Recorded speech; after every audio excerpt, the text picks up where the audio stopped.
concept. You have a great concept. You guys are doing it, man, and it's an honor for me to just be, a small rock, man, in your mouth. I'm gonna pop a top in your honor. Mr. Doc Walker blessed us with his presence and knowledge. We want to welcome in our next special guest, Haley Skarupa. She's a three-time world champion in women's ice hockey and most recently won Olympic gold with Team USA.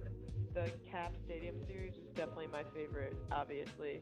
I'm a huge Caps fan. I always have been. And to be there at that game with my teammates and for us to bring, our gold medals to there and share it with everyone in this area was really, really special for me. And just the support and it's been tremendous from everyone in this area, and you could feel that there at that game. Welcome to Sports on the Hill podcast. Hashtag DC Sports Without the Politics with Carol and Robbie on True Radio Network.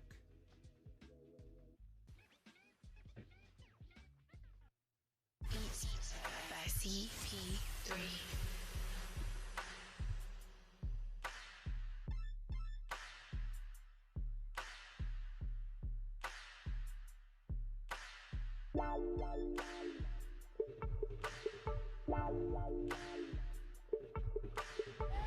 Many can copy us, but none can duplicate us. Beats by CP3.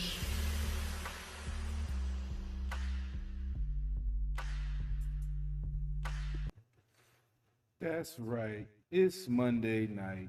Another great episode of Sports OTHP on True Radio Network. Episode 215. We hit the 200 mark and we still keep on moving, keep on grinding, bringing you the best DC sports coverage around. We have a great show as always, talking Capitals, talking Wizards. Both of the teams had an impressive week, even a shocking week for the Wizards. And Robbie and the NBA Roundtable is going to break that down. And around 9:45, 9:50 after we talk Capitals, and they're 3-1 week. I'm actually in the lab right now watching the LA Kings and St. Louis game. LA is up 1-0 in the second period with 15 minutes left. And I'm going to go ahead and bring in Robbie G and see what he got to talk about tonight. Rob, I know you got some interesting news and notes lined up or something. Yeah, no, it's been an exciting week. I just got to come up with the title for this episode, and the title is The Capitals and Wizards Combined for a 6-1 week. And that is just something we haven't had in so long as a DC sports fan. I mean, 6-1, only one loss. It's I know Brian Brennan will be happy about this. It was to his Rangers, but that was so technically everybody gets a win on this show. Brian will come on, he gets his win. We all get to win, but some pretty crazy stuff. I guess the news and notes comes out of Lake Tahoe. I've been doing these little Capitals brief videos that have been getting good traction on our page. I hope people like them. Doing it from a new place called The Bunker with a cool background, and you can see we're using new cameras, new angles tonight as well. But yeah, it was crazy. They tried to do a day game, Lake Tahoe outdoor game. Didn't expect for sunlight. The decals were melting the ice. They had to have the longest first intermission in the history of hockey. They had to pick it back up midnight Eastern time to finish that game in the pitch black. So none of the cool background that they were hoping for. And then that pushed our game up. So we were originally going to have a 7 o'clock game to talk about on Sunday. That game moves to 2 o'clock. They need a game to fit that 2 o'clock spot. Luckily, we win that game, but we had to emergency recall a goaltender up, and just absolutely crazy because, I mean, Anderson was on the taxi squad, and then that morning at 10 in the morning, they gave them the permission to flip him and Samson off because they did it so last minute to them. They made the decision at 4 o'clock the day before. And, so they were able to switch goalies. He gets his first ever Capital start, and he gets a win, a rough start to that game. We'll break that more down. So that way they can get their afternoon game in Lake Tahoe on NBC Sports. And that worked out well if you're a Bruins fan, not so much if you're a Flyers fan. Just crazy how, COVID had screwed up our schedule before. And now it's not a winter classic, but their outdoor game that they're doing this year is screws us up this time? And it's just like, this game wasn't even planned last week when Brian and I got together. This was supposed to be a Rangers game. It got changed twice this week. It got changed to, New Jersey. Then it got changed the time. And the Capitals have been terrible. They were 0-3-2, I think it was, in afternoon games going into it. And with all that adversity, they still come away with a victory. But anyway, we'll get into that game. But just those are the news and notes. Just Lake Tahoe, as people were saying, basically almost screwed us over, but we were able to get the victory anyway. But those are the news and notes I have. Carol, any thoughts on any of that before we get into the podcast? Well, I didn't get a chance to check out the Winter Classic, and then with the game being moved up, unfortunately, I didn't get a chance to check it out. You could have catch the midnight game. It was on a Saturday at midnight. They moved it so last minute that you probably didn't even know it was then. But who's watching on the East Coast at midnight? I mean, that's kind of like the joke, normally right? I am, but Saturday's my long day at work, so I know I was knocked out at 12, so I wouldn't have caught. No, I got knocked out at 12 too. I didn't watch it. It's just that's what's so crazy about it. But I'm kind of happy, just real quickly, on who won that game. Colorado was winning after the first period. I would have hated like an 8-hour intermission to lose them the game. So I'm happy that they beat the Golden Knights in the end, because I think that would have been bogus. One funny stat I did see, a meme that I'll just briefly mention. There was a guy in the penalty box at the end of the first period. And so he was in the penalty box for 8 hours. So it's the longest serving penalty in the history of the NHL. That must have been a hell of a penalty, Robbie. 8 hours, man. Yeah, they should put Marchand in the penalty box for 8 hours. I think I like that very much so. Yeah, they could if he was at the game. Oh, yeah, he's at his next game. Yeah. So, and then, I mean, Boston just whooped up on Philly in the afternoon game. And really that was a football score. I was like 7-3. Man, I wonder who got the field goal. Yeah, it was kind of close at the beginning, but I mean, it was all Boston. I love the jerseys though. Boston and Philly both the throwback, the yellow versus the orange, kind of a cool look. And it was nice with the sunset behind them. So I mean, it did look cool, but obviously they were planning for middle of the day, and that was never going to work. So it's just kind of funny to me. It's like they should have been able to figure that out, but they only had 2 site visits or something like that, when they usually have like 20.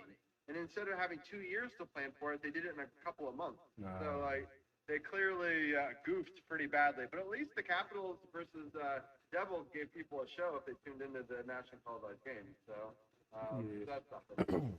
Well, I was watching the Carolina game earlier, late last week, and they had the Hartford Whalers jerseys on.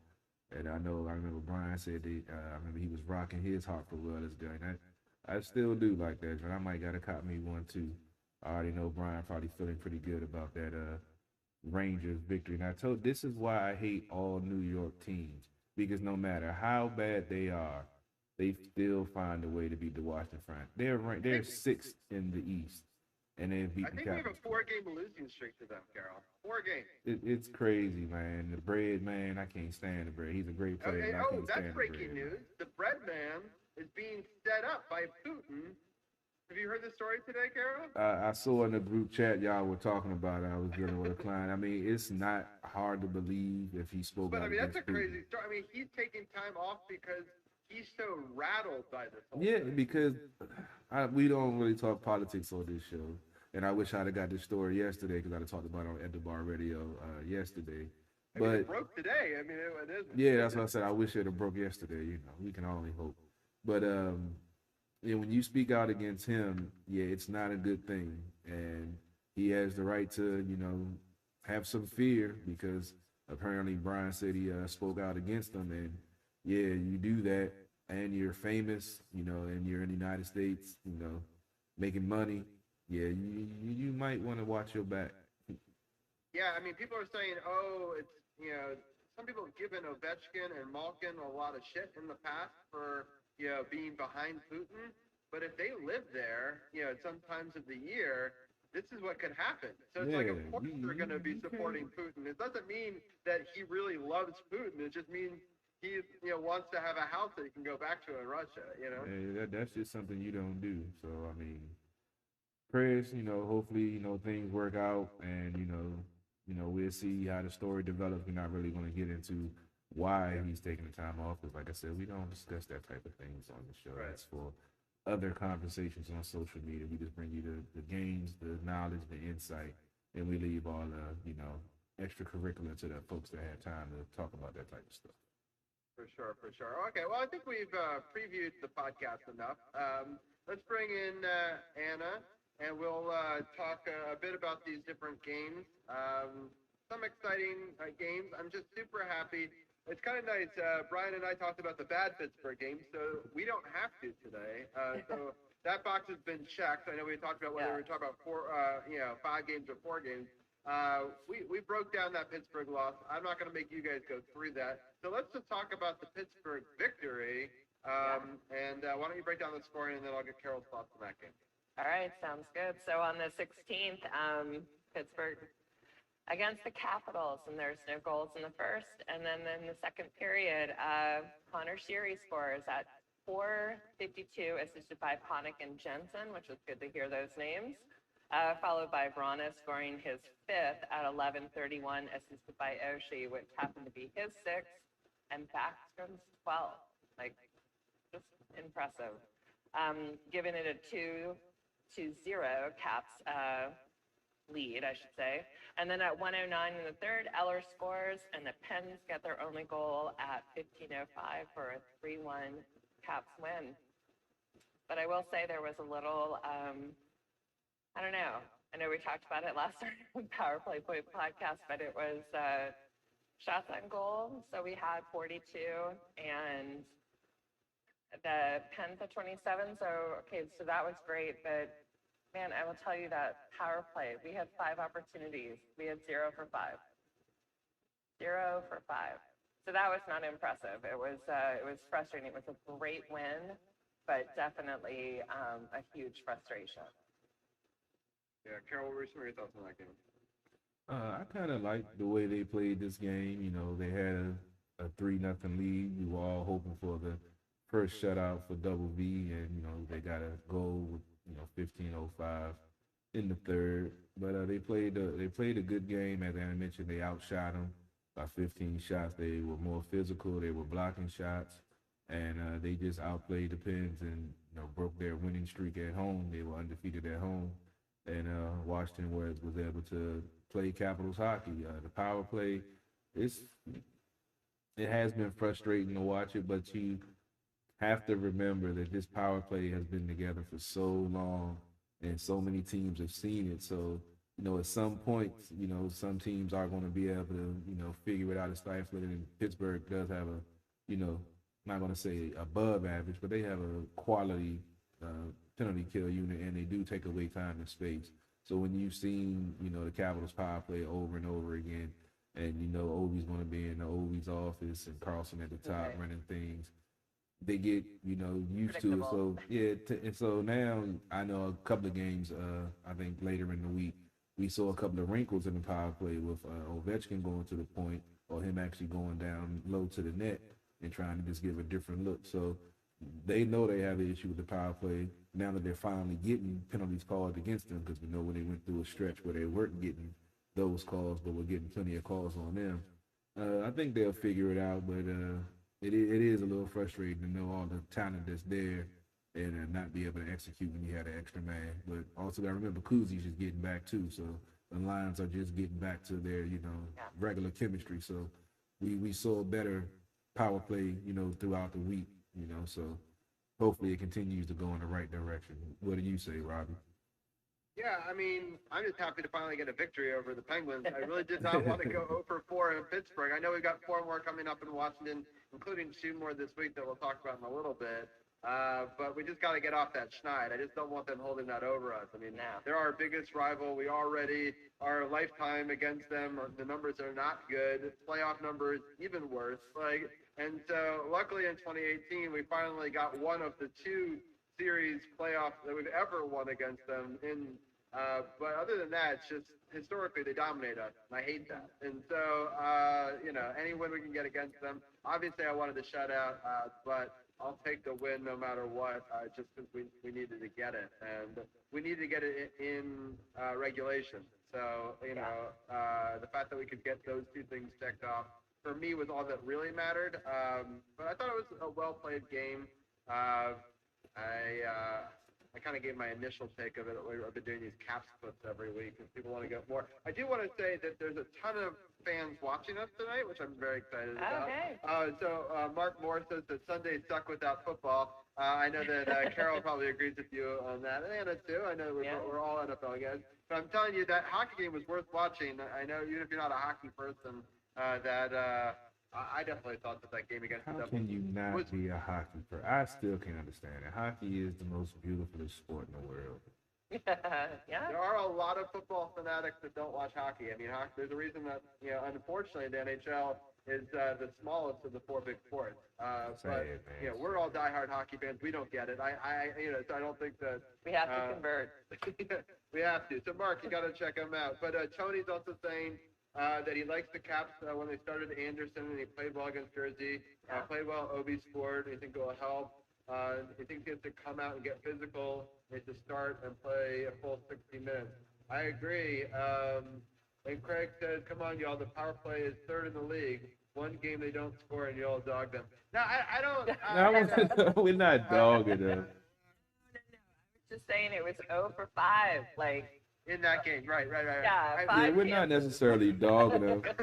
We're just saying I guess we're saying we're used to them, being more proficient. But that's why I was saying teams have seen the things that they do, so they throw more wrinkles in it and they're improving. And we just want to see more consistency on the power play. Like, you don't want to see a 0 for 5. You at least want to see a 1 for 5, but 0 for 5, that's just no good. Terrible. They did better yesterday, though. Yesterday was a big part of why they won. So we'll save that a little bit. But I'm just saying, so that it does show both sides. We also have the least attempts, though. So our numbers, are sort of finally catching up with some of these games, getting 5 and 4 in yesterday's game. But for a long time, we could barely buy a power play.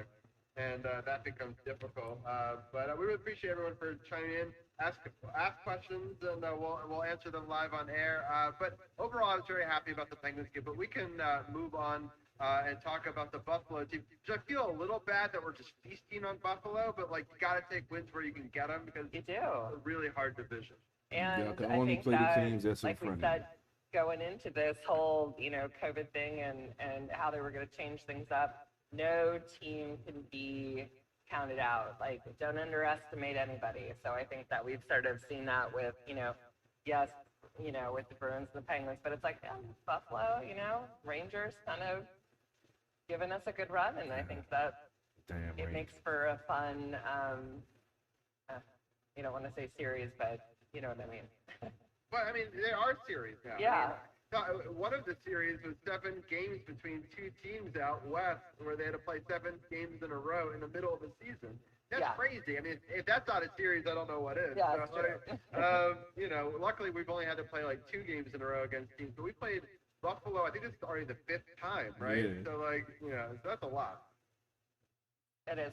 Carol, I apologize. I didn't mean to cut you off. Oh no, you good. You were making some good points. I mean, it's going to be an interesting season, and I think, like I say, it's going to be anybody's, just like last year with the bubble. You never know who was going to come out and who was going to play well, who was going to have, somebody might get sick or, get diagnosed with something. So it's going to be interesting when it comes down to it, when it gets to playoff time, especially with this new format and with these teams playing each other so much and being in the same division. That's the only thing that they're doing. So it's going to be very interesting come playoff time. I'm going to be very anxious to see how this plays out this year. Yeah, I was talking, so yesterday I was on the Power Play Point podcast with Anna, and we had a good time with Gil. In fact, I think I just got tagged in it, so I think I'm now in 2 podcasts simultaneously, and so is Anna. So the magic of editing. But, we were talking about, we're sort of the quarter of the way mark, right? And it's just all these 4-point games and just these crazy divisions. And the North is so easy, if you want to call it the Canada division. So it's Toronto's feasting up there. And then you've got this weird situation in the Central division with Carolina and Florida are doing well.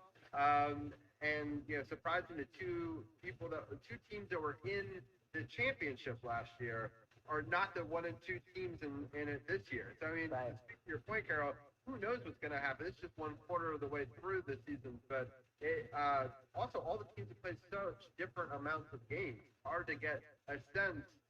We played a lot more games than, let's say, a New Jersey, right? Yeah. So, when they make those games up, maybe they're a better team than we expected. Maybe they're not. It's hard to know where anybody stands. Usually it's a little bit more even at this point in the season, but it's definitely been interesting for sure. But all right, hey, and let's but break down speaking about that Tampa Bay, so you said they're in the Central now?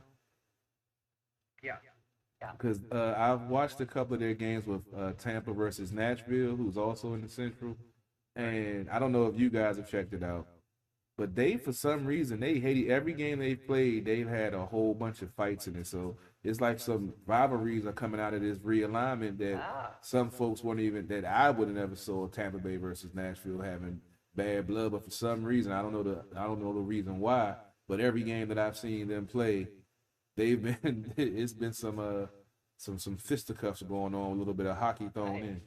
But you say that also, I mean, Edmonton is sort of the darling of the western side of Canada. There's so many Edmonton fans over there. And then Toronto is kind of the darling of the east. And now they're playing each other 8 times.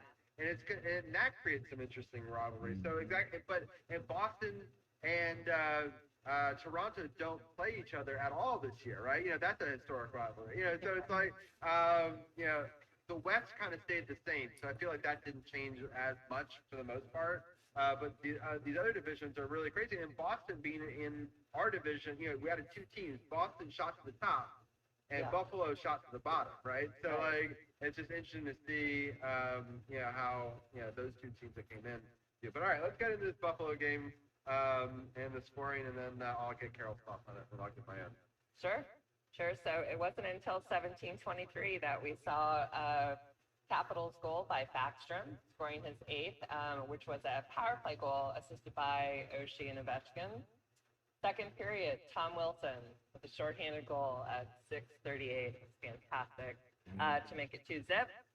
Third period, Sherry scores at 7:28, and Buffalo gets their only goal at 11:27 with a power play goal and a Capitals win.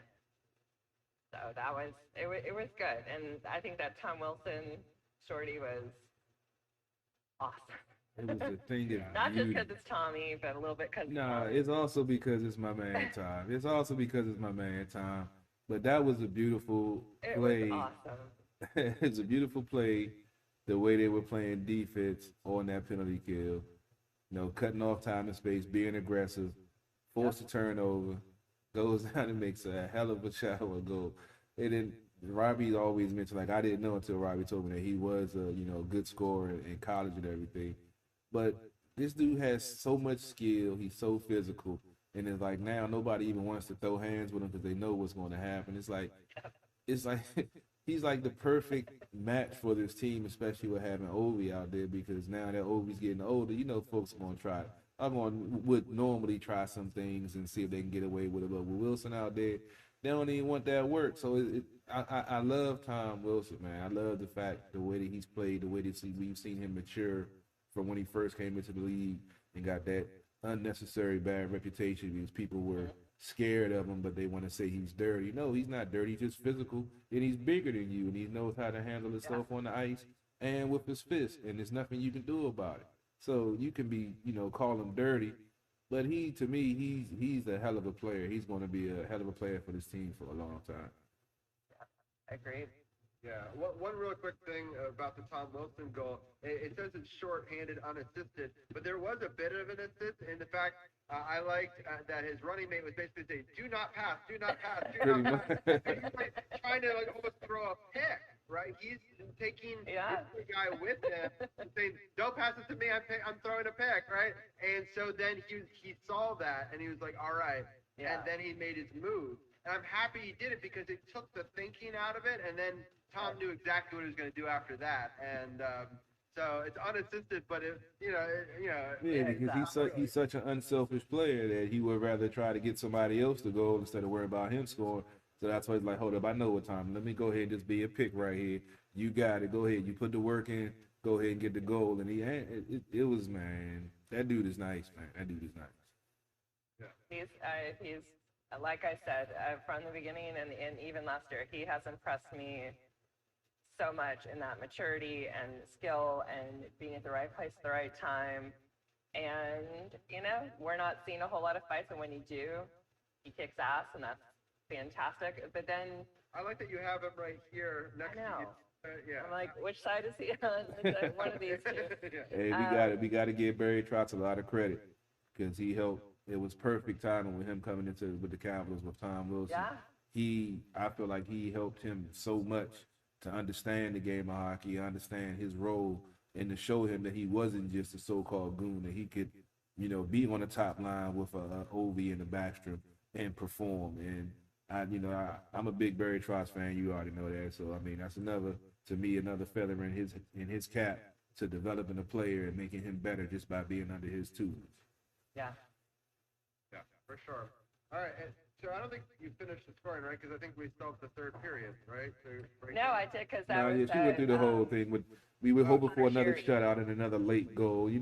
It's like Double V can't get his shutout to save his life right there. I know.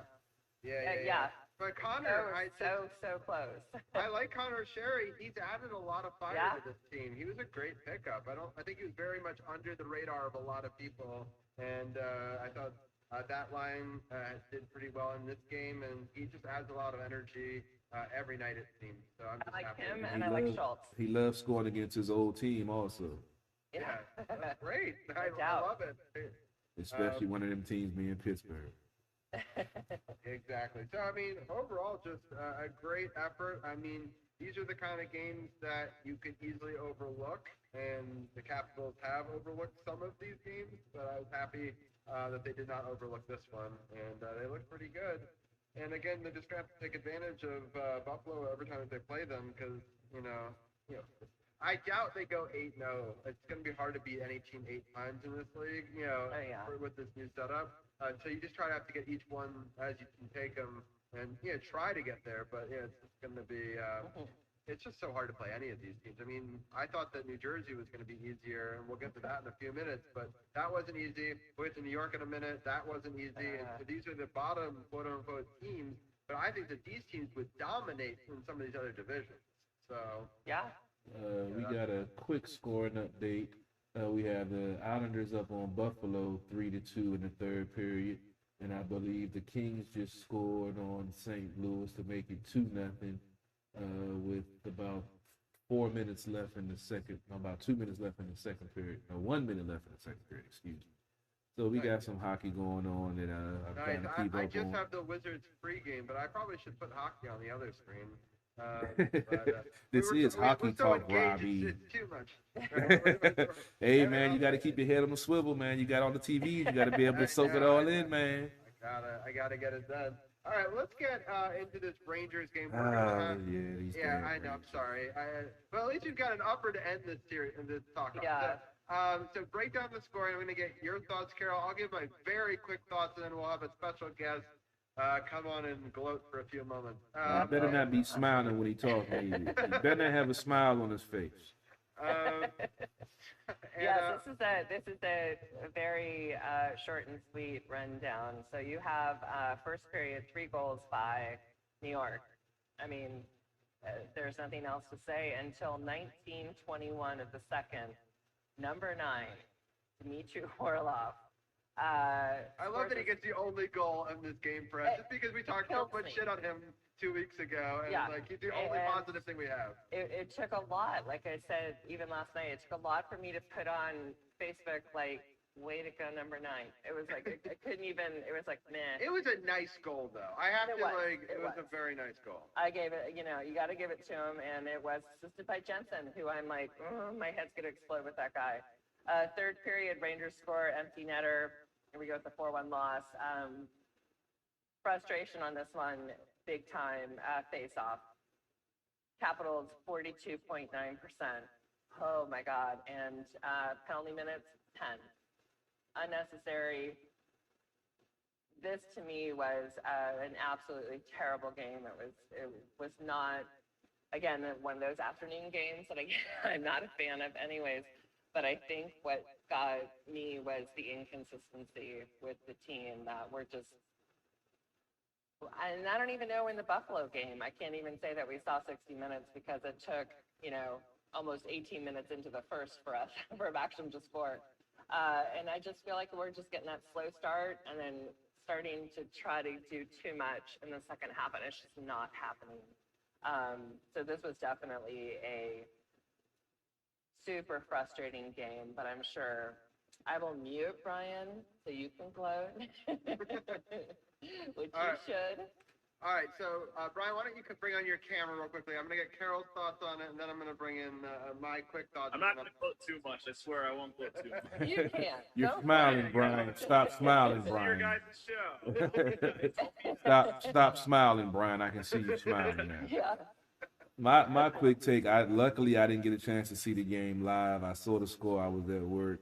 I looked at some of the lowlights, and to me, it was more of just the Rangers had more hustle, and the Capitals didn't match their intensity. Just looking at the numbers right here, I mean, face-offs, 32-24, power play 0 for 4, had 19 hits as opposed to 12 for the Rangers, and the Rangers had 24 shots on goal. The Caps had 27.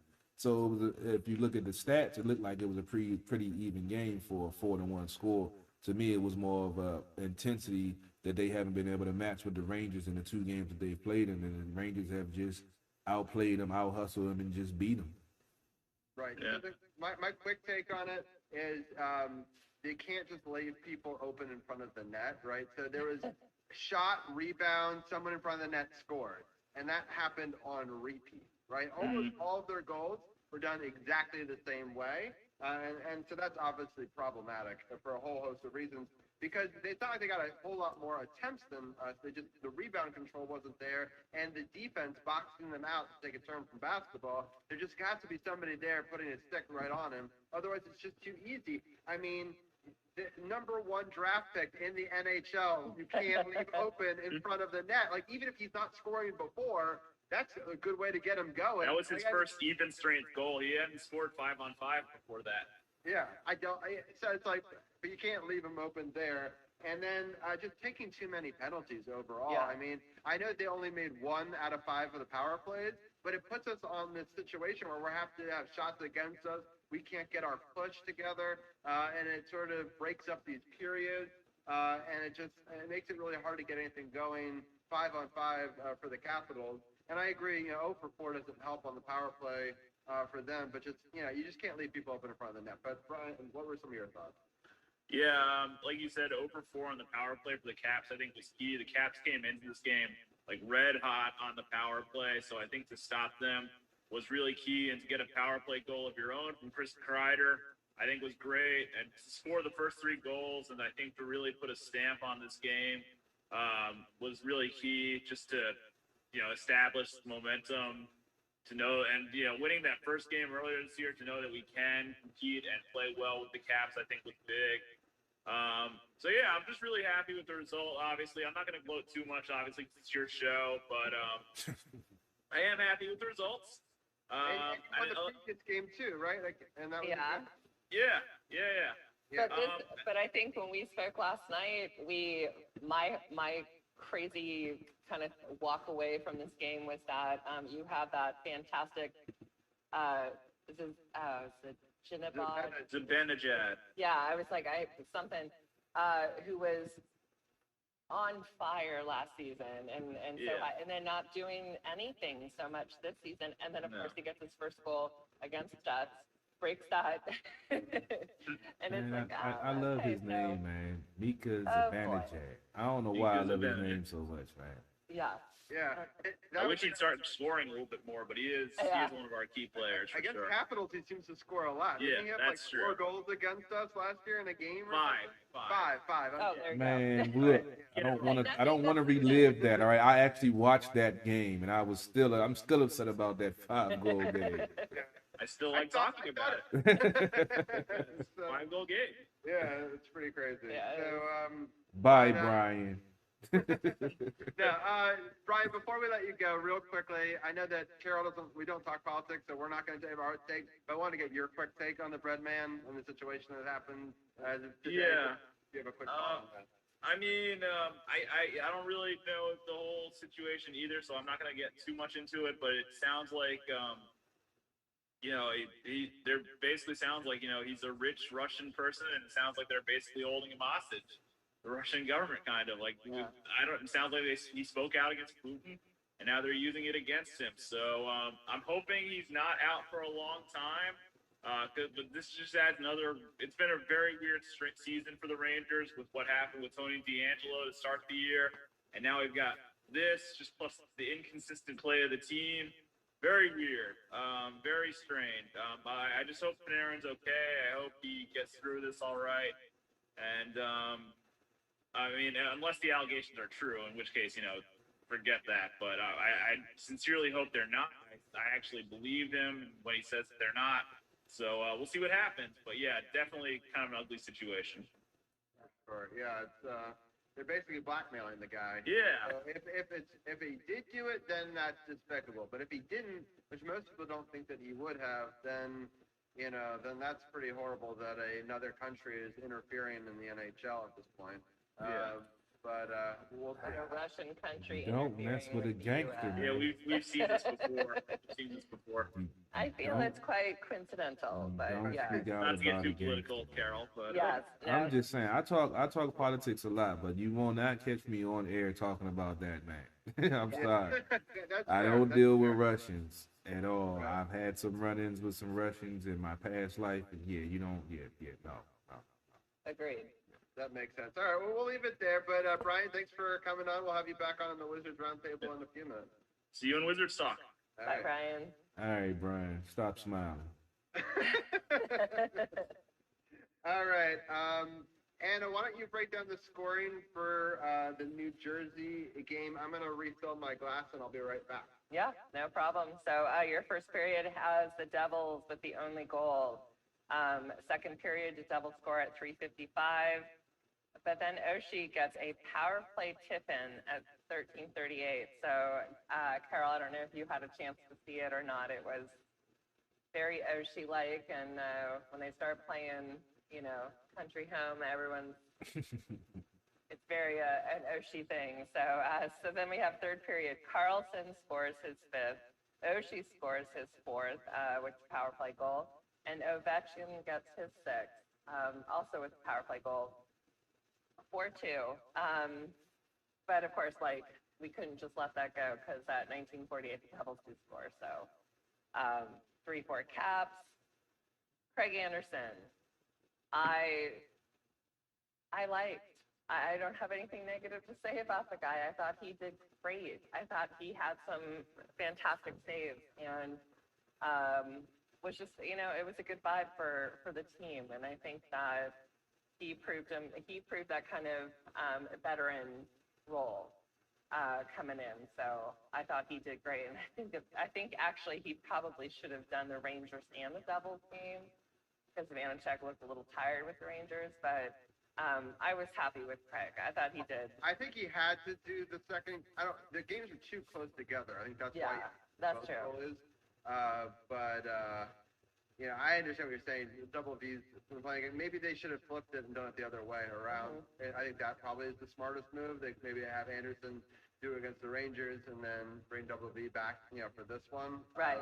But they would have had to. The problem was they had Sam up and they didn't have Anderson up in the team for the other game. Yeah. So they had to swap them on Sunday morning, and so it was a mess. But overall, I'm happy about how New Jersey did. Carol, did you give your thoughts already on this game yet? No, I was going to talk about Craig Anderson, 39 years old, getting his first start with the Capitals, and he did play a hell of a game. Like I said, I wish they had got him in, last week sometime when they had that, bad week we don't want to talk about again. But with Oshie, him and Ovi haven't really got a chance to get going. Ovi was on the COVID protocol and Oshie was playing center and trying to fill in where he could. But him getting 2 goals in this game, you mentioned that first goal, the power play goal with him on the doorstep, that was a beautiful play. And then Ovi pretty much doing the same thing, just deflection in front. That's the way they have to play. They went 3 for 4 on the power play. You got to get in front of the net. You got to create traffic in front of the goalie. and let your skill and talent shine. But you gotta get somebody in front of these goalies. You can't get 40 shots and 30 of them are with no man in front, no screen, no nothing. Use you and the defender. That's his vacancy, like a double screen, which helps helps get the shot past the goalie. And we saw that in the goals in this game, that when they got traffic in front, they were able to score. And they know this because we've seen them do it before. But I guess with the transition with the new system, they're still trying to figure out when to press, when not to press, when the D should jump in, when they shouldn't. So it was good to see them handle this game and bounce back after that flat showing against the Rangers. Yeah, I like them surrounded by the people that did very well in this game, right? Well, and they both did very well on the power play. So I thought that was a 3 for 4. Yeah, 3 for 4 is amazing. I really like TJ Oshie's goal. I thought, what an incredible ability to tip it out of the air, from a shot going that fast from John Carlson. Yeah. That's a gift. I mean, Yeah, fucking moving so fast.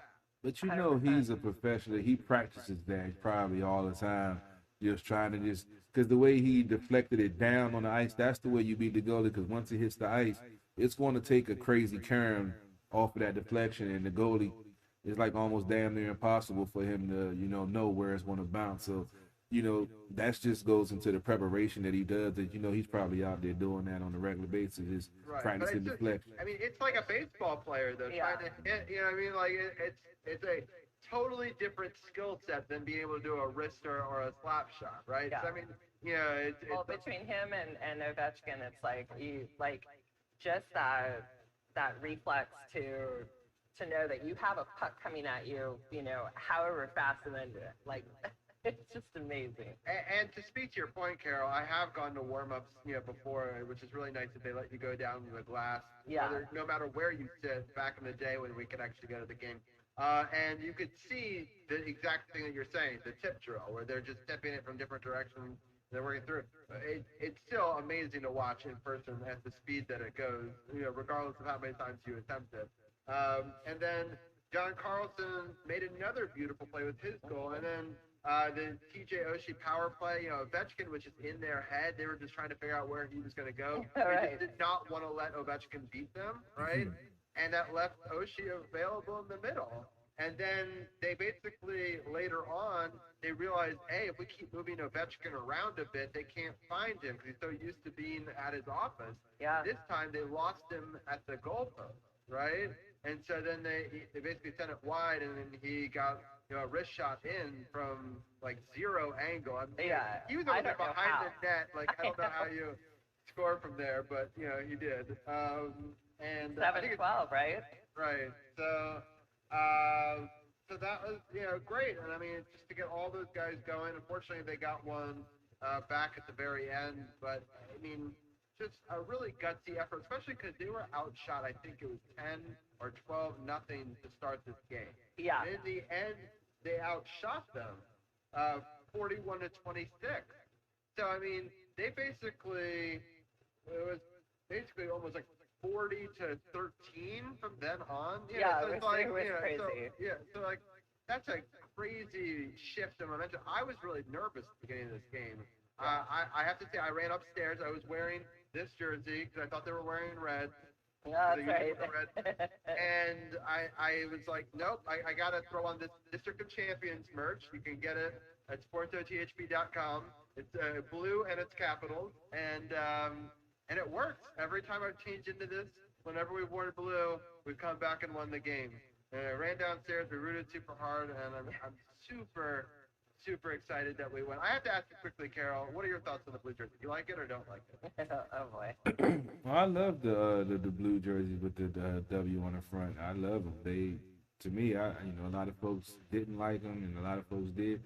I love the way they look.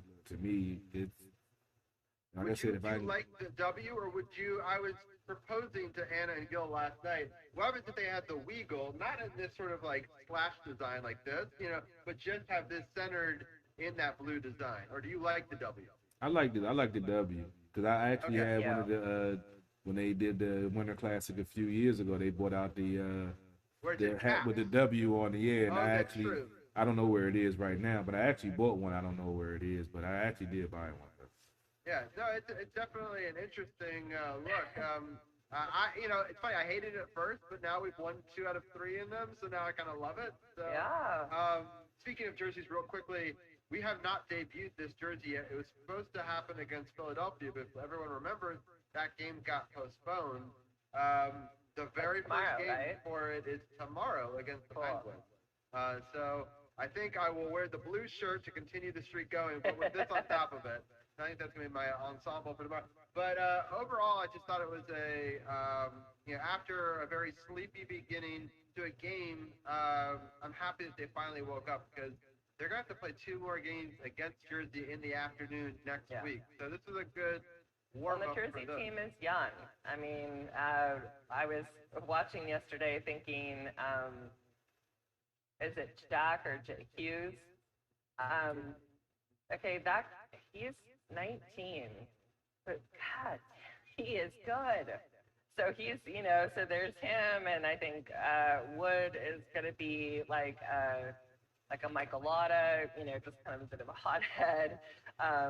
But they have a young team, and I just don't think you can ever underestimate them. And I think they definitely proved that yesterday with it being so close. Yeah, there's no one like this just running away with goals for them, but they're kind of like scoring in bunches around. It's just like everybody has like 3 or 4 goals. Yeah. It's like 8 or 9. And they just haven't played as many games, though. Is that right? Aren't they the ones? Yeah, that's true. Yeah, they played 4 less games, I believe. So. Yeah, but I think that Hughes kid is, that's just it. Like, he just turned 19, but this is also not, I think this is his second year in the NHL. It's like, my God, like, they're babies. Yeah. Hey, Robbie, I just checked out your feed, man. You got a lot of questions on there, and we need to answer some of these questions before we move on to NBA roundtable. I did answer most of them. Okay, I'm just scrolling through because I'm in Facebook jail right now, so I'm on parole, so I can't even stream on my page. So I'm checking out your feed right now. Yeah. I answered them earlier in the feed, I think. Okay, cool. Yeah. Appreciate all you guys checking this out. Yeah, definitely. The only other things were Tony saying hockey is the best football player. Fans, if they watch it, they'll turn. And Mark Morris says, I can't get into hockey, but he knows what a hat trick is. So, but I thank everyone for tuning in. Carol, do you have any final thoughts on Jersey before we talk about the upcoming schedule? Well, no, let's go ahead and get it up. I know we got the NBA roundtable. We running a little behind. We've been talking about so much hockey stuff, man. They got some good games on, some good topics. So let's go ahead and get into the upcoming schedule. All right, the upcoming schedule, it's pretty easy. It's 2 games against 2 different teams. Starting off with tomorrow, as we're talking, our arch nemesis finally gets their opportunity to come to Washington. And Pittsburgh Penguins, that is, to play a 7 o'clock game, and we'll play in these beautiful retro jerseys. And then on Thursday, they will do it again. Both at 7 o'clock. And then they'll play the Devils this upcoming weekend, Saturday and Sunday. It's a 1 o'clock on Saturday, and then it's 3 o'clock or something. Yeah, it's a 3 o'clock. Don't they know I work on the weekends, man? I can't do these afternoon games on the weekend, man. Damn it. Yeah. So the weekend ones, they just I love the time because I'm like, okay, great. Like, hey, we don't have football anymore, so it's but man, it's like, but I be at work, man. I can't stream the game while I'm trying to sell cars. It just don't happen. Unless you have a Caps fan coming to buy a car. Yeah, true. So it'll be difficult. So I mean, we're basically it's the same teams we played last week minus Buffalo. So we have a pretty good sense of these teams. Carol, I'll start with your thoughts first. Pittsburgh coming to town and then going to New Jersey this time. What are your thoughts on playing them 2 games each? I think they know the recipe to beat them. Finally, they did at home and broke their undefeated streak at home. They have to come out and play the same way, high intensity, blocking shots, being more aggressive, hustle, and that's the recipe. Play Capitals hockey. I mean, they know what to do. They just have to do it on a consistent basis for a whole 60 minutes. And the Penguins, they have, Crosby. Malkin isn't really having his normal stellar season. I'm not sure what's going on with him. he might have some problems with Putin too. Who knows? But Pittsburgh isn't really clicking on all the cylinders, and like I said earlier, you gotta beat the teams that's in front that's they put in front of you. So they need to take care of their business against Pittsburgh and New Jersey. They had a good 4-3 win yesterday. Could have been 4-2 for that late goal at the end of the game. But they got to beat the teams that's at the bottom of the division and to beat the teams at the top of the division. So just got to keep on getting better. Continue to get better on the power play. 3 for 4, good for yesterday. Got to keep that momentum going, and hopefully we see the same thing against Pittsburgh. If they make a mistake and give a penalty up, they got to capitalize on it. Yeah, the Penguins beat the Islanders in their last game. They've been, as you were saying, they're not necessarily doing amazing, but overall, they haven't been doing too terrible either. They beat the Islanders twice. They lost to the Capitals, as we talked about, but then they beat us the previous game and beat the Islanders. So they're 4-1, with the only loss coming to us. So they're still a very dangerous team. They've had a decent amount of reps, too. They played Saturday, and they don't play again until Tuesday. I really think that the NHL is really screwing with us in some ways with the schedule, because we've had a lot more games in a lot shorter time, and but it'll even out over the course of the year. They all have to play the same number of games, but it's a tough stretch, obviously. But hopefully we can just use the rhythm to our advantage every other night, and maybe them not playing for a couple of days, maybe they cooled off. Hopefully. Do you have any thoughts, Anna, on playing Pittsburgh for these first 2 games and then playing the Devils again? I feel the same way with what Carol said. I think that the most important thing is to remain consistent and show the 60 minutes. I mean, even yesterday with the win, the team still scored at 19:48. So that kind of tells you those last 12 seconds. You still have to be on it. You can't just drop your guard. So I think that they're getting into their groove. We just need to get back to that. And I do want to say, I don't know how I forgot this, but Lars Eller, I forgot to acknowledge his 300th point. Yeah. So that's good for him. It was on Go for the Tiger. Yeah, it was on an assist, I believe. Yeah. Yeah, I believe he was the only third Danish-born player to reach that milestone in the NHL. So yeah, that's it. I did a news and notes brief after that game, and we talked about it. So yeah, it's only the third one ever. You're exactly right, Carol, and good for him. I mean, Tiger's been a big part of our team. I'm super happy that Montreal did not keep him. So I think he was a big part of that 2018 run, in the sense that he won us the cup. We'll never forget that, right? So he scored. Remember, he scored the game winner and the game against Columbus. Right, that and the saved game it winner from going overall. down 3-0, and he scored the game-winning goal against Vegas Golden Knights to give the Capitals the win for the Stanley Cup. That's just some trivia y'all need to remember, because it's going to be a question in about 20 years. For sure. Yeah, a big part of both of those things. So, well, that's awesome. Well, Anna, I had so much fun with you and Gil. I think that it's now out. Yesterday, we did our quarter review. Go to sportsothp.com, click our podcast partners button. You can click on the Power Play Point podcast there and listen to more of Anna, myself, and Gil's take on these games and a bunch of other stuff, including jerseys. But I had so much fun. Any final thoughts, Anna, before we let you go? No, just thanks for having me on, and looking forward to seeing the retro jerseys tomorrow night. Let's hope it brings us some luck. Yeah, sounds good. I hope so too. All right, thanks. Cool deal. Have a great night, guys. I'll see you next week. Yeah, all right, take it easy. Bye. All right, Carol. I'm just now setting up my feed here for. So there's some breaking news that we'll start off with, and then I'll bring the guys in a second. It looks like Anthony Davis and Dennis Schroeder are not playing against the Wizards tonight. They are both out. So they're claiming it's a golden opportunity, and so they're actually changing the feed right over now. It's 10 o'clock. It's kind of perfect. We should have just said we were going to do a hockey hour, and then we would have been on time, right? The 45 minutes thing, when we had so much. We hadn't talked hockey in 2 weeks, and it obviously showed. But hey, man, best sport in the world, man. It is. But let's we're gonna bring my team in and talk Wizards. I'm gonna share my screen real quickly, and we'll rock and roll from there. All right. So hello guys. All right. Let me quickly share my screen, and I'll introduce our round table. DC's People Champ, we'll start off with you. I know that you did another podcast over live on Twitch. Can you just give our listeners a little shout out of what you're doing over there while I just finish setting this up?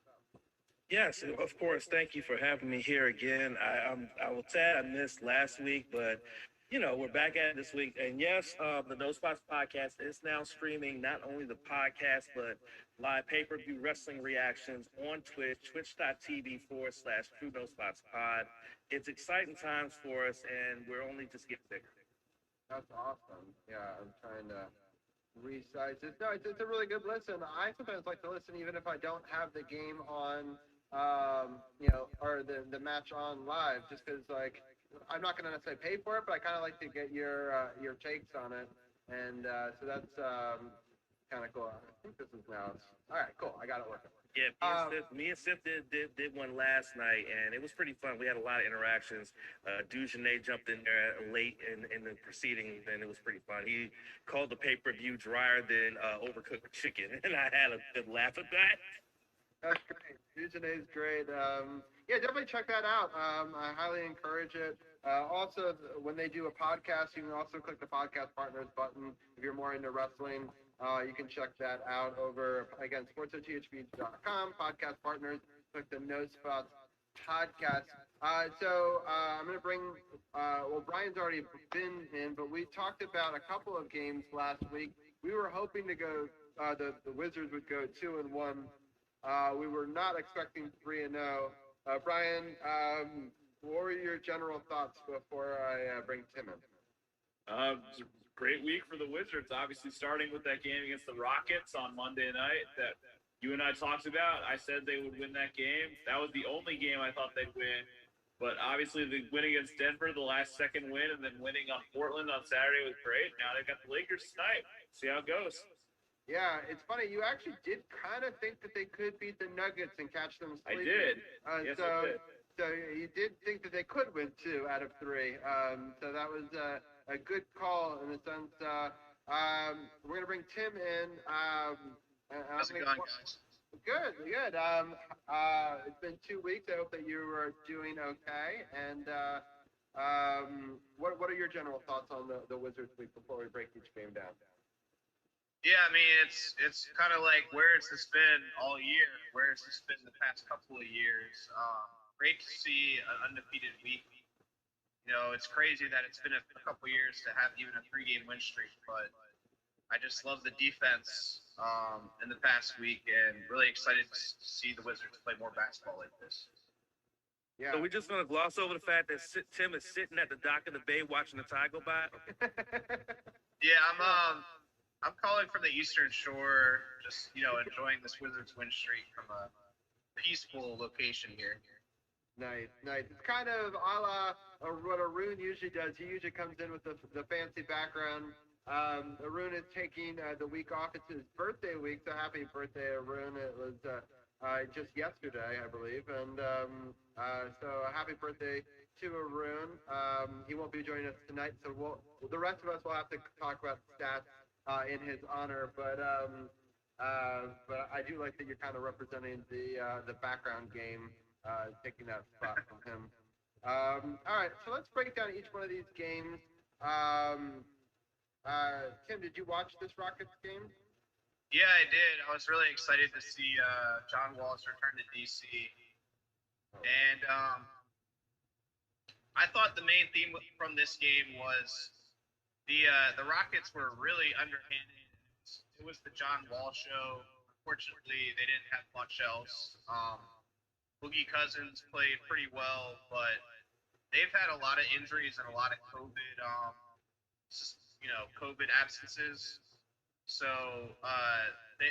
the Rockets really haven't been playing well. But just looking at the Wizards box score here, again, Beal balled out, another 30-plus point game.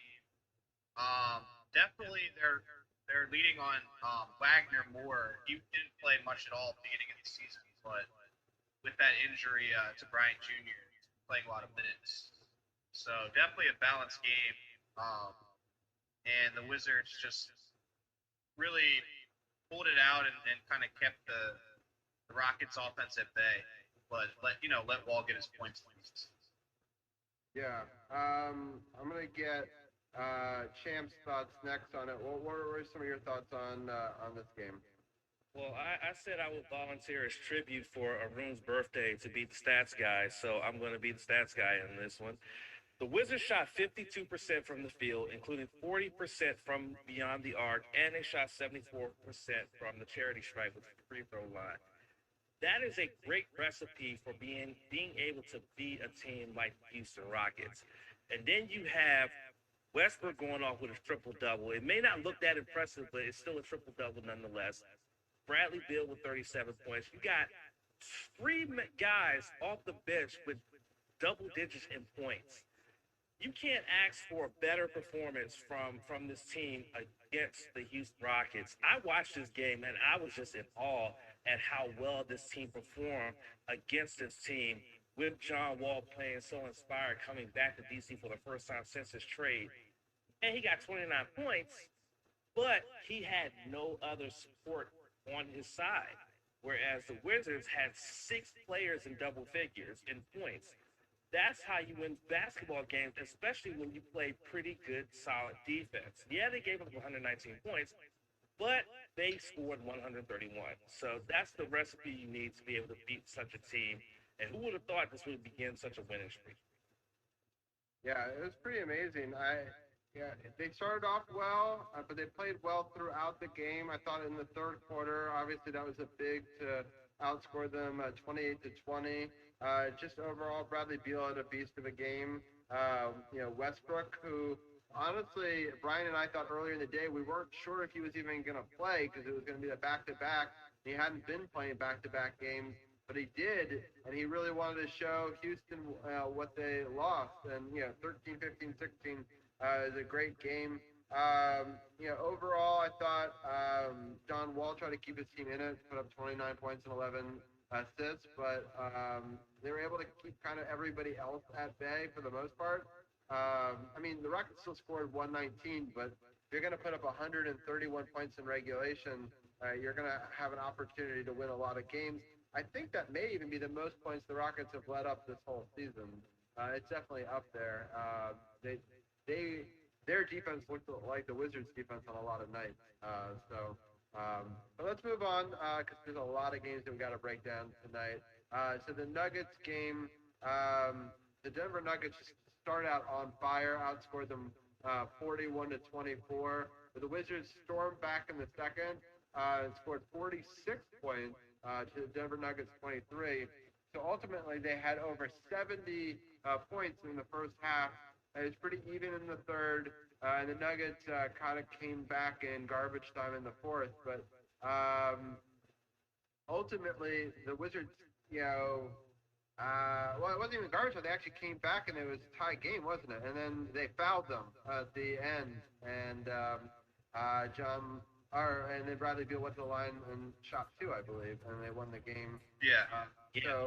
So they actually did. The Nuggets did storm all the way back, and they thought they had tied the game, and that was with less than a second on the clock, I believe those free throws happened. So I think it was the right call, though, because you can't hit him that hard down low under the basket. Like, he's a superstar. I've seen it not get called, but I think that was probably a good call. But I'll get the roundtable's thoughts on that. I'll start with Brian because you're less biased, maybe.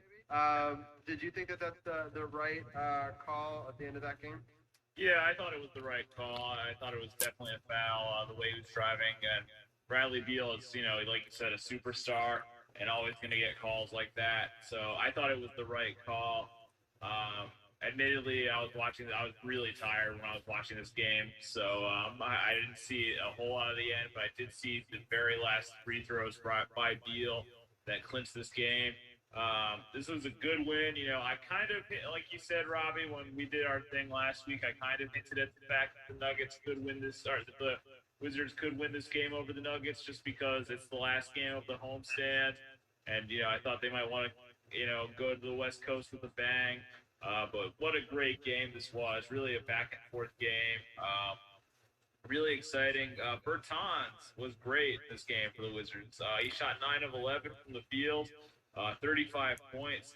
He was the real star, I would say, even more so than Bradley Beal, which is unusual in a game as high scoring as this for the Wizards. So, yeah, this was a good win to have. Like I said, you know, you want to end your homestand really strong. You know, that was a really long homestand for the Wizards, and to end it the way they did, like this, in a bang, is awesome. Great way to end it. For sure, and I sort of overlooked Bertans having, I believe, his best scoring night of his career. 35 points in 30 minutes, and almost all of it were on three-pointers. I don't think he made a two-pointer, and he made a bunch of free throws as well. I believe he made 8 points off of free throws. I think the rest of them were three-pointers. Yeah. 9 of 11 from 3. 9 of 11.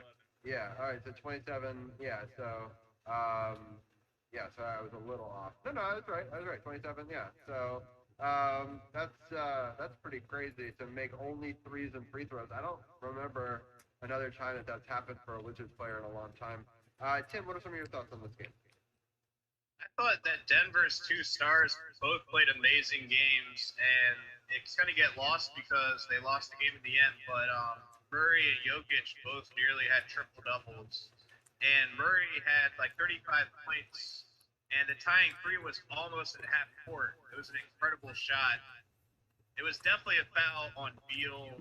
I don't know why Mike Malone, Denver's coach, was so irate. Like, he apparently trashed the Wizards' locker room, and he was yelling at the officials, really, really angry. But to me, it was an obvious foul. But just a great back and forth game, a lot of star power. Bertans has been great, definitely his best game, you know, in his career, really. So if the Wizards can play like this and they can go toe to toe with a really good Denver team that a lot of people pick to be like a top 4 team in the West, it's gonna really bode well for the Wizards' future. Yeah, Champ, what were some of your thoughts? The Latvian Laser is finally getting his legs up under him to make 9 of 11 from the field, and they were all threes, and make all of your free throws. It is clear that he has finally gotten into his groove in this season. 35 points. Good on you, Davis Bertans. And then another triple-double for Russell Westbrook. He is slowly creeping up there into the franchise lead for most triple-doubles for a Wizards player.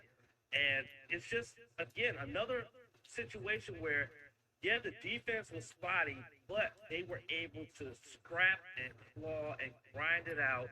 And then the foul on Beal. Now, I didn't see the end of the game because it was a West Coast game, and it wasn't a West Coast game. I missed the end of the game, so I fell asleep.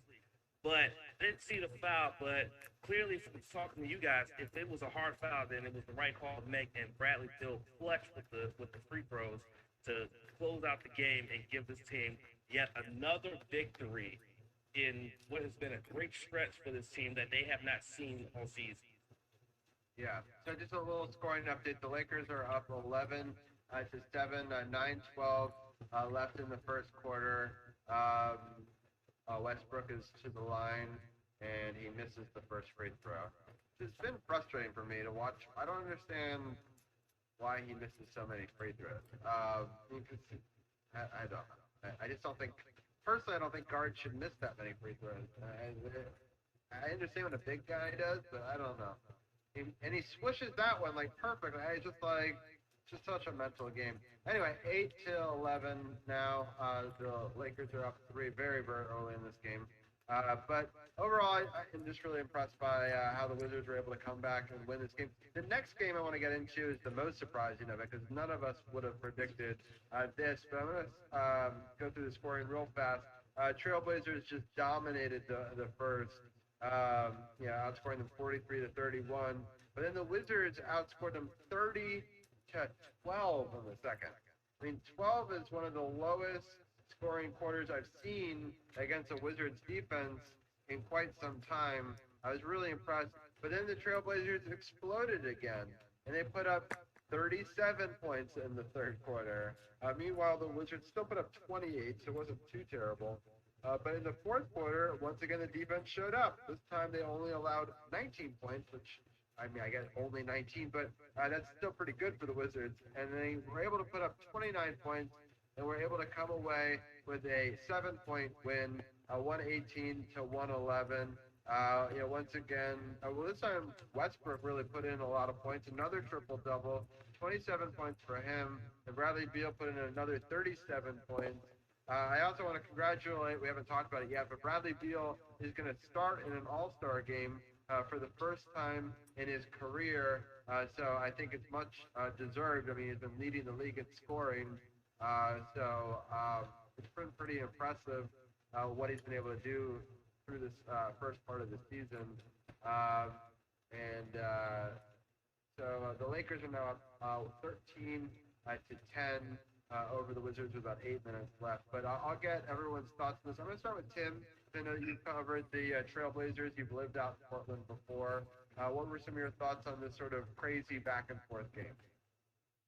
Well, both teams came in with winning streaks. Wizards with a 3-game streak, and Portland with a 6-game winning streak. So Portland was the heavy home favorite.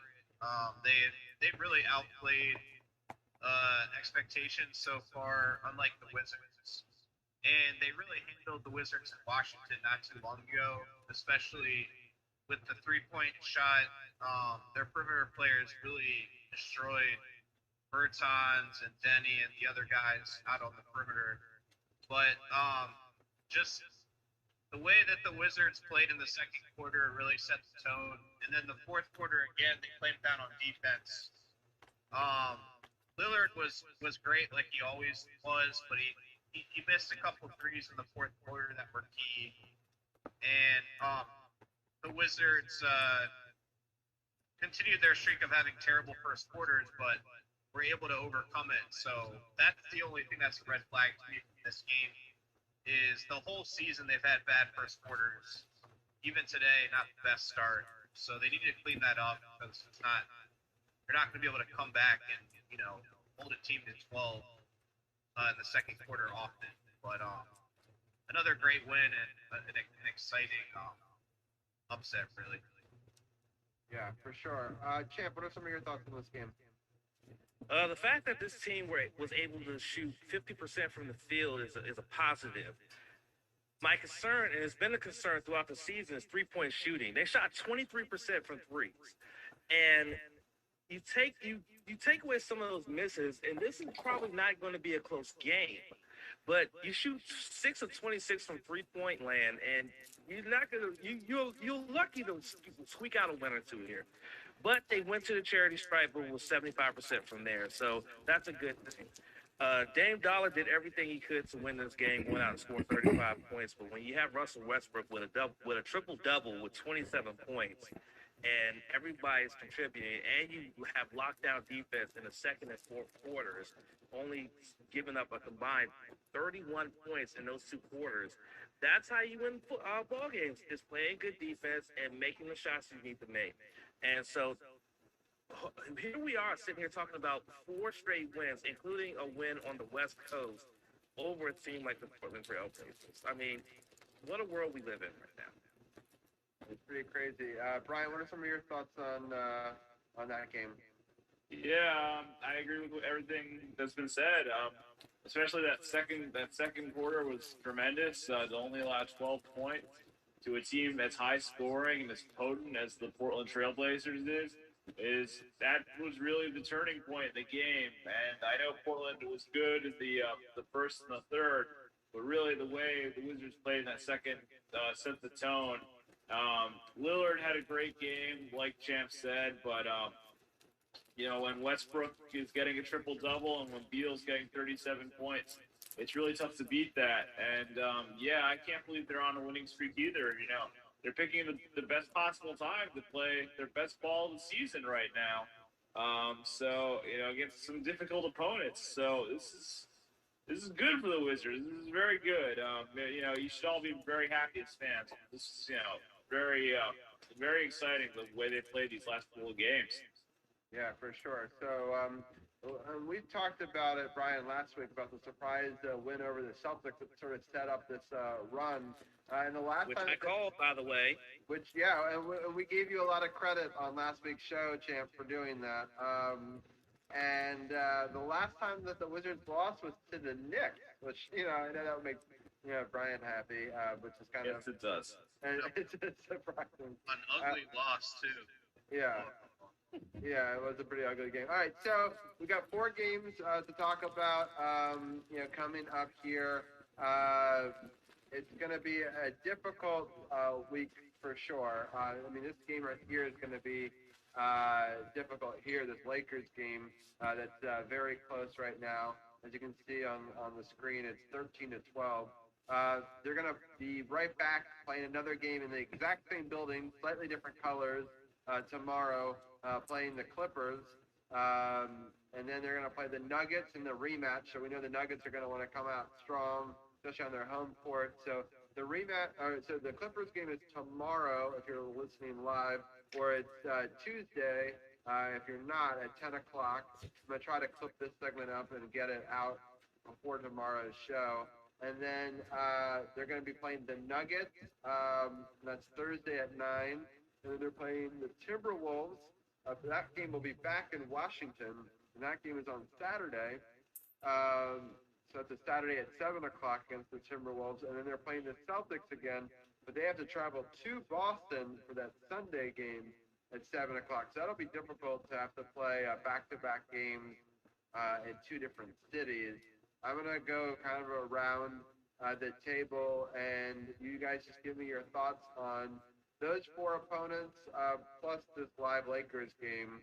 So I'll kind of give each one of you the floor. I'm going to start off with Brian because he's kind of the outside perspective, and then I'll let Tim go, and then I'll let Champ get his take as well. So, Brian, what are your thoughts on this difficult stretch here? Well, first off, I want to give a shout out to Michael Edgley because he just started a podcast called DC Who That Way. And on the first episode of that podcast, he said that the Wizards are going to win one of the games in LA between the Lakers and the Clippers. And I agree with Mike, actually. I think that the Wizards are going to, with the way they're playing now, I don't know if it's going to be this game against the Lakers or the game tomorrow night against the Clippers, but I think they will win one of these games for sure. I think that Denver game on Thursday is going to be, I think Denver's going to be, you mentioned how pissed Mike Malone was. I think Denver's going to be pissed, so I think that game's going to be tough. The Timberwolves are not a very good team. They actually lost to the Knicks last night, and they actually fired their coach, Saunders, after that game. So they're totally rebuilding. So I expect the Wizards to win that game, and then the Celtics game is also going to be tough. So I'll give the Wizards 2 wins this week. I'm going to go with a 2-win week for the Wizards. And we think that they lose to the Celtics. Is that what you're saying? Yeah. So you think they'll get 2 out of these 5? Yes. That's what we're saying. Okay. Tim, I'm going to let you have your thought on the 2 LA, the Denver game, Timberwolves, and Celtics. What do you think? How do you think they're going to do? I do think 2 and 3 is probably very likely, but I'm going to go ahead and disagree slightly and be very optimistic and say 3 and 2. I do think they will lose to Denver and split the LA games, but I'm going to go ahead and say they beat the Timberwolves and the Celtics.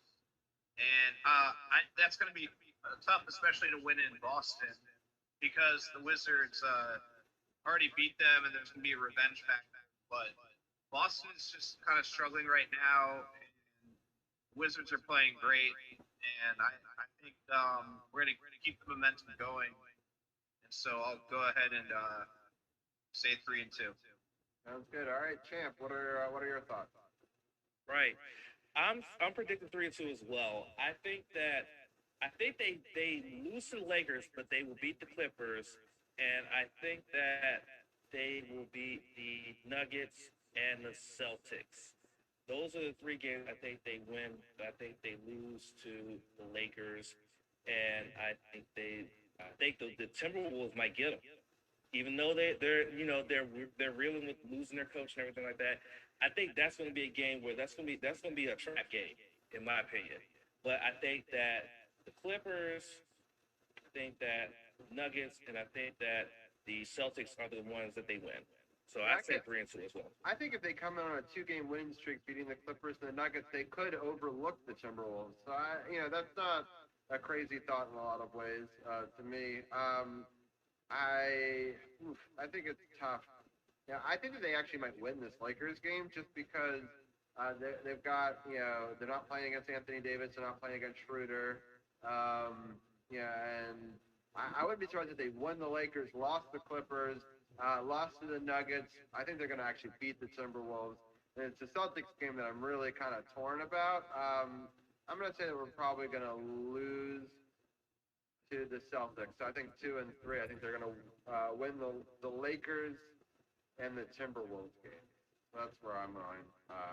So we all kind of took different paths, which will make it interesting next week when we see how we end up doing. We're going to wrap it up pretty soon. I'm going to let you guys give each of your final takes on this Lakers game that we're watching right now. I don't know if any of you guys have it on, but the Lakers just got a block, and they're coming down the court. They are currently up 23-21 with 2:40 left in the first quarter, and they're driving to the hole, and it's a foul on, I believe it's Bertans. And so they'll be going to the line, I think. So ultimately, I'm going to let Tim give your thoughts on this game and then any final thoughts that you have, and then I'll let you go. Well, I would just say Wizards, they came out fairly strong. The game is close. Unlike many of their first quarters, they're not getting crushed. So that's great to see. There's no Anthony Davis. There's no Schroeder. The Wizards definitely have a chance. I'm not going to go ahead and predict a victory yet, but this is how I wanted to see them start this game, not get way far behind. So, let's hopefully see a win tonight, and I'm definitely going to be excited to welcome Maroon back to the roundtable next week. It's tough not having the RG3 comment and all the stats. I miss the guy, but he'll be back. Yeah, no, of course. Happy birthday again, Arun, and definitely take the night with family, of course. And I enjoyed that Tim took your background. But we'll enjoy having, I'm sure, him back next week. But Tim, thank you as always for giving a perspective. I know that you follow the Trailblazers a lot closer than many people do on the East Coast, so it's always good to get your take on that one as well. So hope they have a good week, and we'll talk to you next week. Yeah, thanks to you too, guys. Have a good one. All righty. Brian, did you get an episode out today? I had a very busy day. No, actually, I took today off, honestly. I feel like I've been putting out a lot of episodes, and I think they've all been good, but at the same time, I missed the last episode, so it gives me a chance to catch up, so I'm happy. Yeah. I think it just gives people a little bit of time to catch up. But there will be an episode on Friday. I'm planning on doing an episode on Friday, so stay tuned for that. You want to give people a shout out on what happened on your Friday episode, because people can go back and check that one out? So Friday's episode was a little bit shorter. I just talked about the NBA All-Star Game, which I'm not a huge fan of, honestly. I don't think they should be holding an All-Star Game right now. I think it's kind of stupid if they would even consider something like this. So I talked about that for a little bit. And then I did, I got a story to tell, which is a segment I do where I tell stories from my past. So I told a story about when I was in college and covering sports then. And then the outro. So in the outro, I talked about stuff that happened in the sports world and just general shout-outs and stuff. Unfortunately, I gave a shout-out to your family, Robbie, because of what happened with Ginny. I'm sorry again about that. I'm sorry for your loss. Thank you. It was a good episode, and everybody go check it out. Yeah, I really appreciate the shout out. I know you told me that you did it. I'm gonna I wanted to be in a better place. I didn't want to listen to that right before I came I on understand, air. man. I understand. But I appreciate it. A lot of people have sent their well wishes to Ginny, and I appreciate that as well. And I know that you took care of her many times, and I appreciate all those as well. And but thank you for that shout out. And again, if people want to check out more upon further review with Brian Brennan, podcast partners button, click that on sportsothp.com. Click upon further review of Brian Brennan, and check out that Friday show and this upcoming Friday show. So I think once a week now that we're down to just two sports for at least a little bit makes a lot of sense. So, Yeah, I do too. I do too. It was time. Yeah, sounds good. All right, Brian. Well, thank you for joining us, and we'll have you on next week. Yeah, no problem. Have a good night, guys. All right, thank you. All right, Champ. Let people know. Well, I'll exit this thing. I was just going to show the current score, which is 25-21 right now. The Lakers are up 2-25 or so left in that, but I'll end that screen now and give Champ his opportunity. What's going to be on the No Spots podcast this week? Well, this week it's episode 100. We have finally hit episode 100, so we are going to have a special guest. Dan the Mayor from the Starting Five podcast is going to be our special guest, and will be podding with us talking wrestling this Saturday, as we're going to talk about Elimination Chamber. We're going to talk about the week that was. We're going to be just talking wrestling, all that, and everything like that on the Facebook Live, on YouTube, and on Twitch, twitch.tv/True No Spots by myself, Sid, and the Mayor. Friday, on this Saturday, normally at 5, but we'll have to find out what the mayor's schedule is like, and maybe earlier, maybe later. We'll find out. Sounds good. Well, yeah, again, podcast partners button, it's a theme. You can check out that one as well. No Spots Podcast over at sportsothp.com, podcast partners. And you can also check it out on all the different platforms and check them out now on Twitch and on their Facebook. And they're doing big things over there. Congratulations on episode 100. And we'll talk to you next week. Yes, take care. All right, Champ, take it easy, man. All right, Carol, I almost did it. I wanted 10:30 end time, 10:33, darn close. So we were able to get a lot of good basketball, a lot of great hockey talk in. Unfortunately, the Lakers are up 27-21, and Westbrook keeps missing free throws, and it's frustrating me. But it is what it is. Hopefully, they can find a way to come back in this game. But it was a fun show, and great to talk about 6 wins this week. It's a rare thing on our show, so enjoy it while we can. No doubt, no doubt. I actually have the Wizards game on, checking it out myself. Westbrook missed the second free throw, but able to get the rebound and get a bank shot to make it 27-23. So I might watch a little bit of this. I still got the hockey going on. We got Toronto and Calgary. Look like all the games are round up with that much action in the NHL world tonight. So I'll probably just lay back and get ready for another day of work tomorrow. Selling cars down in Waldorf on the 2450 Crane Highway. If you're in the market for a new, used, or pre-owned certified, come down there and holler at CP3. We're going to give you the best deal available for the best cars around, new, used, pre-owned certified. Not just Hondas, we get everything. So if you're in the market, inbox me, hit me up, or come on down to the dealership, and I'll make sure I give you the best deal available. Make sure you check out the website, sportsothp.com, for the Sports OTHP apparel. Robbie got in the background. I'm rocking the old burgundy and gold Washington football team hoodie. We got the backdrop with the District of Champions. Robbie got the District of Champions pillow. Just stay tuned for so much more.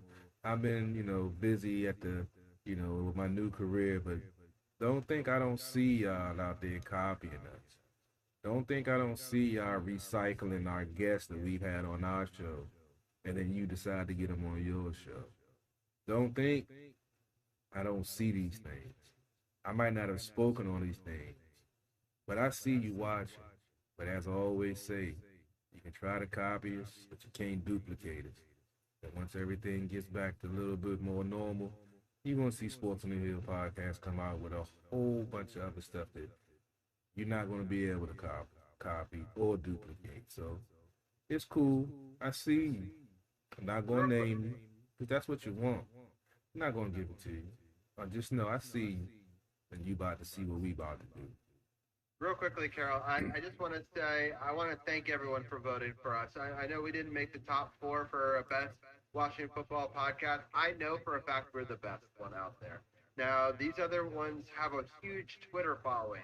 We're much bigger on Facebook. Unfortunately, Twitter people will hit these polls and then they'll keep on hitting them. So a lot of people voted 10, 20 times for these things, where our people, and they really tried. I saw it, over 30 people, different people were sending stuff out there for us. But unfortunately, I don't think people signed up for us like 20 or 30 times that they do on Twitter. And there's all these Twitter clicks going on, and it's hard. The Twitter clicks in the Washington football team universe is real, and if you don't bow down to these certain people, you're not going to get the votes. And we understand that it's rigged against us, it's stacked against us. We thank all the support and everyone trying to get our name out there, and don't see that we didn't see that. And I want to give Rev T a little bit of a shout out. I don't think he's going to win because of the same sort of issues that we're facing, but he at least made it to the top 4. So shout out if you support what we're doing. Rev T's always supported us. If you have an opportunity, actually, now that I think about it, I think voting ended at midnight last night. So hopefully Rev T won, but shout out to him he was promoting us as well, trying to say that we're one of the best podcasts out there. So shout out to him as well. But I just wanted to thank people for voting for us, even if we didn't win. At the end. So. No doubt, no doubt. I used to, rock Twitter more than Facebook. I'm gonna try to get back to more of our Twitter, my Twitter followers that I used to have when I first started in this game, a little over 10 years ago, writing and doing other things. So, but we appreciate the support as always, man. We appreciate y'all liking, sharing, supporting, copping the gear, checking out the websites, checking out the podcasting platforms. You can always catch the show normally tomorrow, maybe the day after.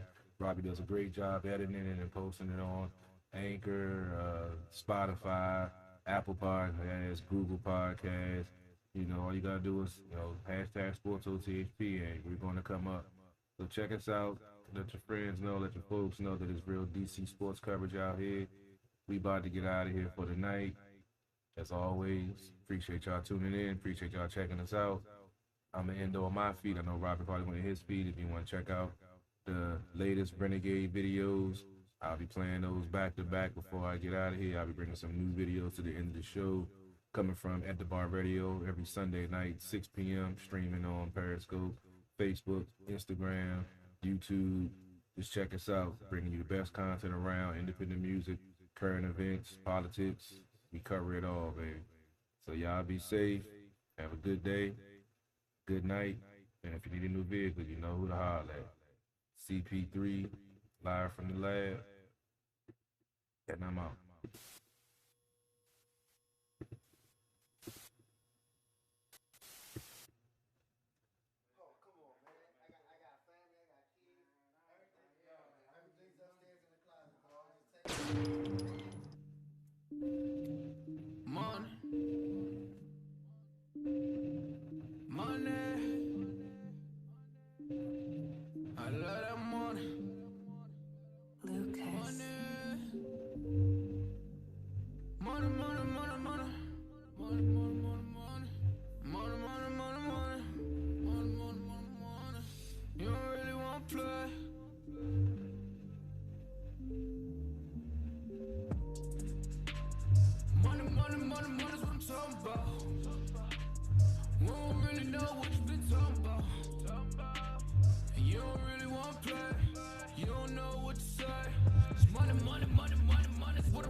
Don't never ever talk about it if you never had the clout. You don't know what to say. Stay up out of my way. Cause money, make them shut them off. Keep playing with these goonies, boy, gonna have to make the call. Stay in bounds on your pivot, boy, if you gon' ball. Cause a lot of niggas be fake, and you really can't play. Cause we done got it out the mud, nigga, what you talking about? Screaming, oh my God, money surprise, this is homicide. We just multiply. We been on the rise. If we got some wings, fuck it, we gon' have to fly. Money, money, money, money, what I'm talking about. Day in my life, take me a different route. Use all my cash, niggas on my face. You can get erased, what you talking about? Money, money, money, money's what I'm talking about. You know, we don't really know what you been talking about. You don't really want to play. You don't know what to say. Money, money, money, money, money's what I'm talking about. We don't really know what you always been talking about. And I don't wanna be the one who always really talk about. And you don't really want to play. You don't know what to say. Cause money, money, money, money, money's what I'm talking about. You never crossing these borders. I'm whipping it up, Gordon Ramsay. I swear that I'm cooking these orders. You talk about me, you better just hope that you can just really afford it. I'm balling, I'm balling, I'm winning, I'm winning. I'm feeling like Robert Tahori. Nigga, I'm scoring. I count in the morning. They talk about me, then I gotta ignore it. My bitches be foreign. So independent, my money be corporate. These rappers is boring. You hate me and I'm always gonna adore it. I'm smoking that soaring. She always go ahead and let me explore it. I call her my Dora.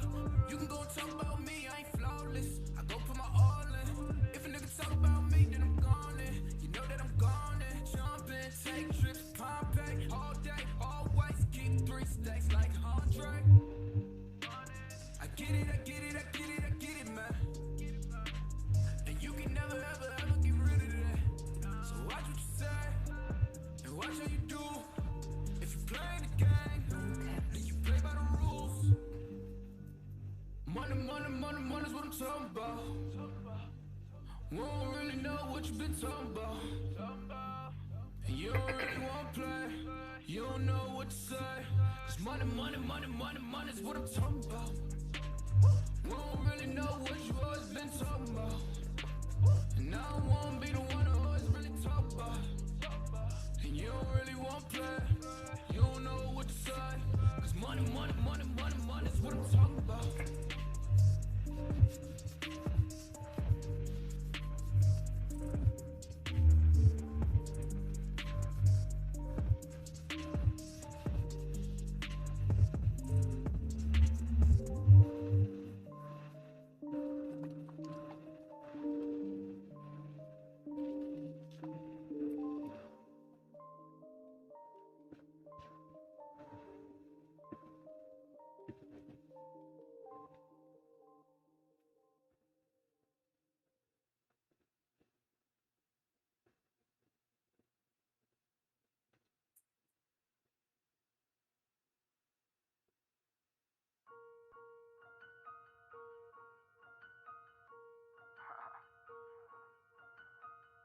Don't get this motherfucker right.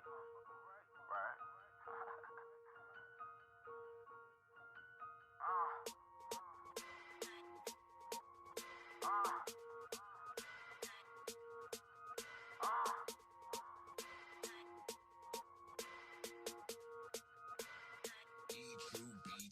If you ain't a boss, switch your position. They hating me on the low. Renegade 703, baby. Listen, I pack your bag if you trippin'. I got me your superstition that you been looking for ways. Get me up off this mission. My grandma told me, boy, watch what you pitching. You stay safe at the base and not what you whipping. They just all in my business. Scotty knows just what I'm pippin'. Flow like I be rapping, tiptoeing J's when I'm riffing.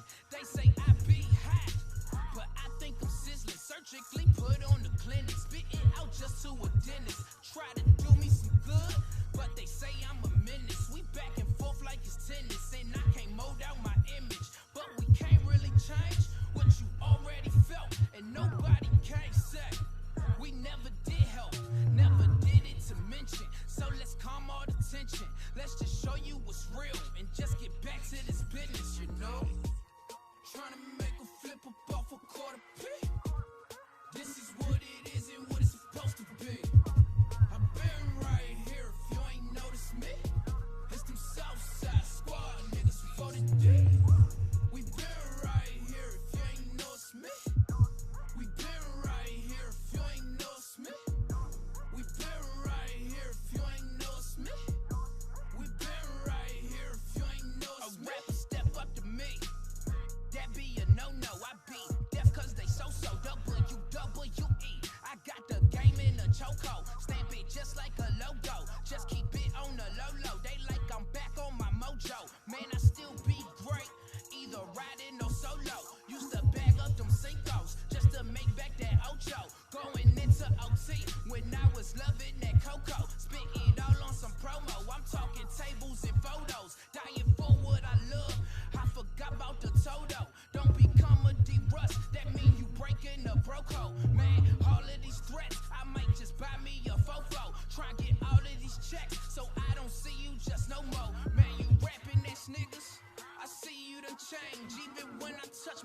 just millin'. I stay the same, you can't deliver the genre. Fuck this game like a porno. They hearing this like, oh no,